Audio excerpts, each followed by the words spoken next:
It was during the Edinburgh Festival that the Jim Rose Circus came to town.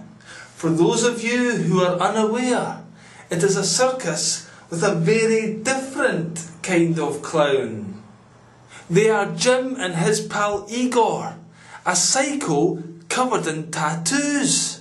They torture themselves for a living while shattering your taboos. They like to eat lots of maggots, razor blades and parts of a car. Jim said the only thing he wouldn't eat is a Scottish deep-fried Mars bar. Now, for some unknown reason, my friend suggested we go to see the show. We were both doing a lot of LSD at the time. I think that's why I agreed to go. Well, Jim and Igor, they didn't hold back. They believe in giving 100%. I think they were just out to prove that their maleness is not even slightly bent. For they stuck skewers through their arms, let off mousetraps on their tongue. They then set fire to their genitals, whilst with their fingers they were hung. At that point, I nearly fainted, but I managed to regain my breath. I didn't get how they were coping, 'cause I was fairly close to death. Then came the show-stopping moment. The house lights dimmed.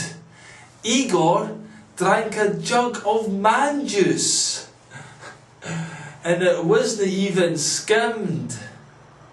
He then washed it down with a pint of blood and some urine for good measure. How much was he getting paid? Or was he doing this for pleasure? He then brought some back up into the glass by Jim battering his ribcage. He then invited any thirsty volunteers to come up into the stage. The audience just laughed. It was obvious he was just being kind. He knew that for anyone to drink it, they would have to be totally out of their mind. But my friend had seen a preview of the show. He had planned this all along. He stood up and shouted, "Aye, sure. I hope it's really strong." Igor handed him the sickly concoction, saying, "I think you're taking this joke too far." But my friend just smiled, then downed the lot. Some people will do anything to be a star. Jim was more embarrassed than angry. Upstaged at his own world-renowned show, he had to call an end to the evening right there, 'cause there was no place more extreme for them to go. Everything was cool until about 1 week later. My friend's face turned green and he couldn't eat. He had come down with a life-threatening fever. For the next 2 weeks he was at death's door.